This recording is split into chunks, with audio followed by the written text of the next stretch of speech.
From the creative mind that brought us the hit classic Rent-A-Girlfriend, yes, we have Rent-A-Sister. Yes, the Shiunji family children is finally here, and I've watched the first episode, and so far, so good. As I've stated several times in previous videos and live streams, my biggest hang-up with Rent-A-Girlfriend is its main character. So if this writer can create a new property that doesn't include Kazuya, I might actually enjoy it. And so far with this new character, Arata, things are going okay. It really does feel like a lot of the emphasis that might be around this whole idea of, yes, technically sister love, not really sister love because they're not blood related, which makes it not count. But yeah, with this whole cis-con love harem type of concept here, having a character that's kind of driven by destiny, being very passive around girls, and sort of getting into the element of somebody that has been broken by the existence of his sisters. The experiences of a guy living with a lot of girls and eventually that causing them to sort of be a little broken when it comes to romance. And that might actually turn into some interesting stuff because as much as I hate Kazuya's character from Rent-A-Girlfriend, there was a side of me that wanted to understand him as a person, and I almost felt like the writer was getting into some interesting stuff there before I got sick of him. But anyways, that is Rent-A-Girlfriend. This is Shiunji Family Children. Let's get into it. The series opens up in Tokyo where we zero in on, yes, the Shiunji family, which the father of the family is a self-made entrepreneur. It does seem like they have a lot of wealth, and yes, they have 7 children. Now, each of these children are very well known in the area. Each one of the girls has their own fan club. Shoot, even the boy, Shion, he has his own fan club. They're very well known in the area. Everybody seems to like them. We have the eldest, which is Banri. She's going to a college. She wants to be a nurse. She has a gentle personality. She's very popular with all ages. We have Seiha, who's got like really high grades. She's very standoffish, but at the same time, she has a very calm demeanor. She's the head of the science club. Oka, who's very smart, athletic. She's in the swimming and the track team. We have Minami, who's like so good at tennis that she's already being seen as a possible future Olympian. She's very much a tomboy. All the girls love her. She has a girl following. And we have Kotono, who's a 3rd year in middle school. She's like the must protect. That's literally all they say about her. She's just reserved and she just has the status of must protect. Anybody that sees her, they must protect her. But yes, despite all this and all the rumors kind of floating around and all the jealousy to the boys that they have this beautiful spread of girls that they have to live with, things are different for Arata and Shion. For one hand, yes, Shion, one of the brothers, he's pretty much already got a girl. He's already got a girlfriend, he's already set, everything. And when it comes to Arata, he's just like, nope. Like, this idea of having this harem of sisters is a nope because I grew up with them.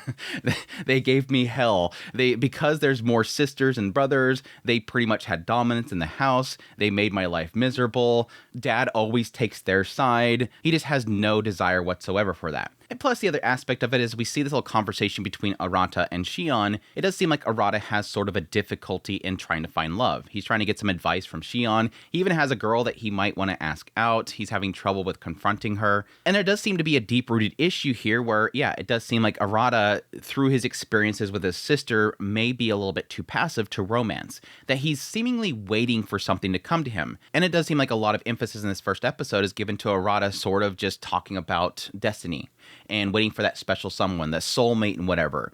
Yeah, it doesn't seem like he fully believes in it, but he does also believe in the whims of destiny, that everything's already preformed for you, so there's no reason to really fight destiny. Eventually, we have Arata as trying to push himself to add this girl that he's interested in to his contacts. Eventually, he ends up seeing her with another boy, so he ends up giving up on that idea.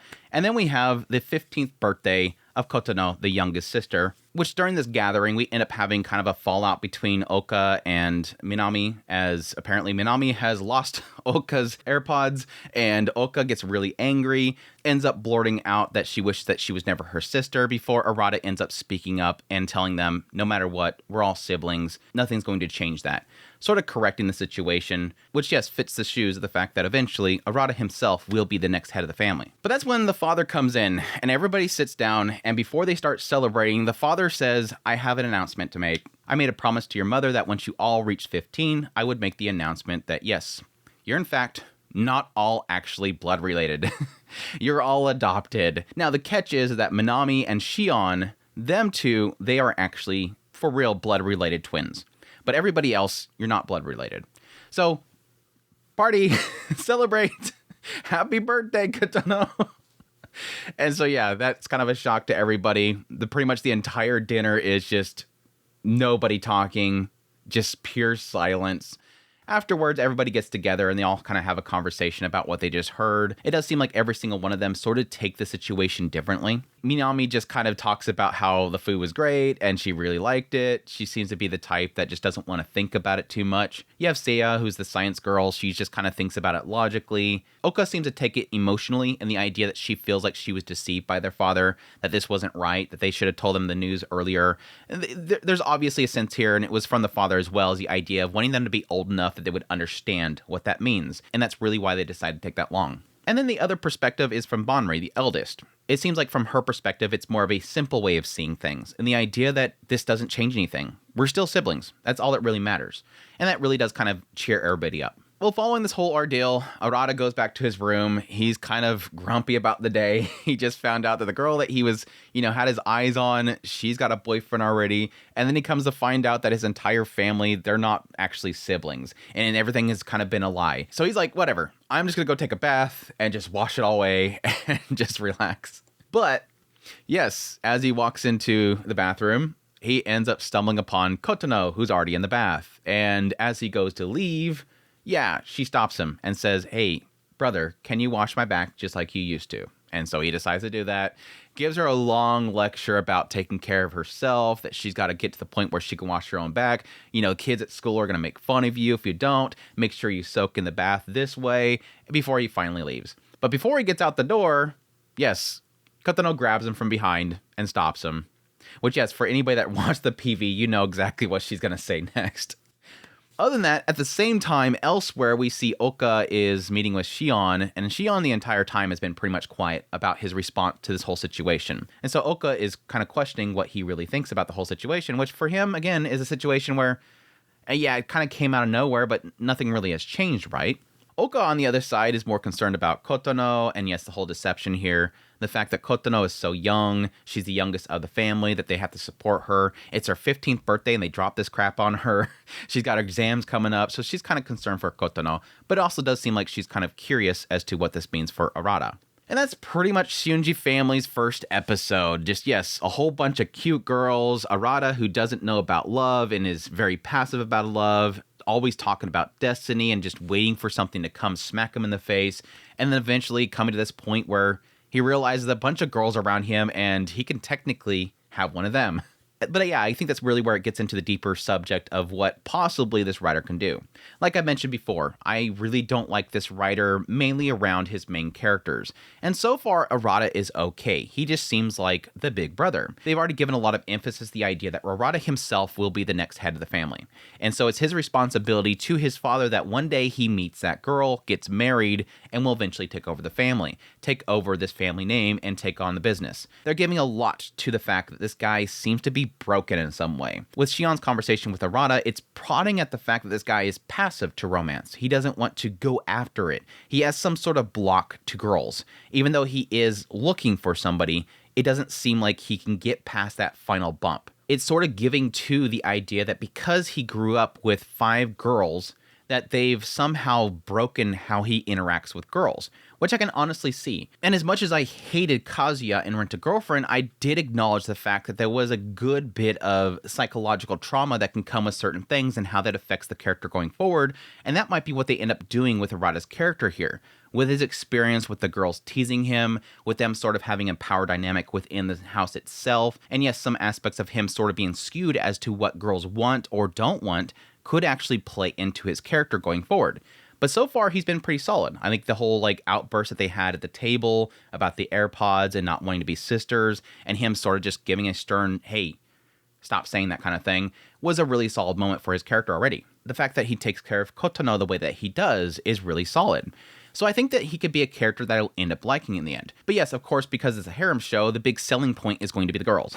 And as much as I've had a lot of issues with this writer, I can honestly say that he writes female characters really good. So far, I like each one of these characters. I think the only one that hasn't been sold to me so far is Seiha. Banri, of course, being the big sis, that's of course going to be one that's going to be very difficult for me not to like.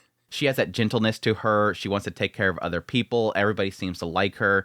She's already pretty much sold on me. They're already getting into a little bit that she might be the one that is going to be carrying the secret. She has something that she's holding to herself. It's probably going to end up being the thing that everybody needs to know, but she doesn't want to reveal it because it's going to possibly change something. when they questioned if she knew anything from their past, she kind of hinted at knowing something, but she kind of held it to herself, saying that it's not really important. And so I'm thinking that she's probably going to have some information, possibly something about them being actually related, or possibly from their mother. Something like that. I'm not really sure exactly what they could really reveal here, besides it being one of those, like, I was a childhood friend of Arata, and so we've always been together, which wouldn't really work because they're already technically siblings. Minami from the PVs, I was already sold. She's the Genki type. She's super cute. I was kind of surprised that she wasn't the full-on athletic type. We actually have two athletic types. We have Minami and Oka are both athletic types. It does seem like the two of them sort of butt heads, so I'm wondering if there'll be a rivalry aspect to the fact that they're both athletic. But she's super Genki. She's super cute. It seems like she likes Arata, thinks that he's cool, even though she punches him. She will be the violent type, so that's kind of the big kind of question mark there for her character. Like I said before, Seiha, I'm okay with so far. She just seems like the bookworm character. She just constantly just says out stats and is just very grounded in reality. She's just a logic thinker. She doesn't really get emotional. I'm sure that eventually she'll get emotional with him. Oka, so far, has been pretty solid, and I really was kind of concerned most about Oka's character because she does seem like sort of the cover art character, the one that does seem like will get the most emphasis. She has that kind of tsundere archetype character to her, but so far, she's been super cute. The moment that he says that he has this girl that he's interested in, she wants to know, wants to help him out, wants to be a wingman, I'll set you up with a date and everything like that. He kind of rejects her. She gets really kind of pouty about it. They definitely got that cuteness going about her character in the tsundere archetype. Plus, yeah, she looks really good in a swimsuit. And then, yes, the one that must be protected, Kotono, I think was a character from the PVs anyways that I assume was going to be the character that was going to kickstart everything.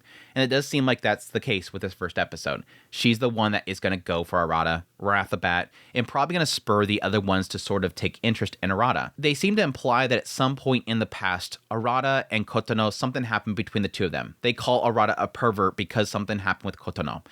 And based on this conversation with Shion later on, it seems to only be an aspect that maybe she just confessed her love to Arata when she was younger, and he possibly accepted it just to kind of appease her. It could probably just turn out to be one of those things where, hey, Arata, you're going to marry me later, right? And then he accepted it, that kind of thing. Either way, it's kind of funny because later on when the father does announce this to everybody on Kotono's 15th birthday, even though I was like, wow, that's the biggest D move you can possibly do, father. Like, you completely ruined this girl's birthday. Nobody's happy. Everybody's upset. They're all, like, stressed out. They don't know what to think about the situation. The party is dead silent. But then I'm thinking, but that's probably the best birthday gift he could possibly give Kotono. There's, like, almost a side of me that's thinking, wow, she's probably extremely happy right now. She's probably in her mind going, thanks, Dad, for the best birthday present ever because I can get with Arata. Like, it does seem like this girl is very, very attached to Arata. But because this writer is pretty decent when it comes to certain character writing, I kind of hope that this could turn into something very interesting in the idea that because she's so doted on by Arata, it could turn to an aspect that she likes him because of that, and it might end up blowing up in her face in some way. Either way, yeah, because she is the cute reserved type, you do want to say, you know, get him, girl, you got this, Gambare. She's super cute, and so I do want to root for her.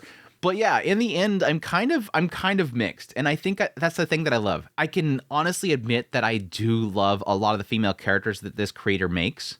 I don't see myself really not rooting for any of them, even though certain characters like Seiha is kind of a shrug for me right now. I want to stick with Minami because she's like the first character that caught my eye when I seen the PVs, but I am stuck between Oka and Kotono, honestly. Kotono because she's adorable, but Oka because she's cute and she's got the tsundere thing going just pretty much perfect. So we'll see, though. We'll see who ends up winning in the end. I have a cautious expectation that the show can actually turn out to be good. And again, a lot of it's going to rely on how they play out Arata's character. And again, I think a lot of that's going to do with the idea of destiny. He's very much so stuck on destiny. He's very passive about relationships. And it's going to really take all these girls sort of kind of essentially glomping on him and telling him to wake up to romance because they do like him in some way. But then trying to figure out how they're going to explain that in some way if it's not going to be a simple harem show where they all just doki doki because he's always been big bro. We'll see. We'll see. As I've stated before, because of this writer, I will set expectations to 0, and I will always be surprised. Visually, though, the show looks really great. It's Dogo Kobo, they're pulling out all the stops, the comedic beats are just perfectly accented with the chibi characters, the seiyus are fantastic. I mean, we even have Rie Takahashi in here. The seiyus are doing a phenomenal job. I think production-wise, if you put aside the story, production-wise, this show's going to excel just on visuals and audio alone, and they're doing a great job of it so far. Anyhow, that's my thoughts on the Shiunji family children. Hope you guys enjoyed this video. As always, if you did, hit the like button down below, comment. Let me know what you think of the show if you're going to be checking it out. Additionally, if you're new here, make sure to subscribe before you leave. I'll be doing first impressions of all the shows of the season. If you like this content and want to support y'all more, I have links in the script below. Greatly appreciate it. Until next time, y'all take care.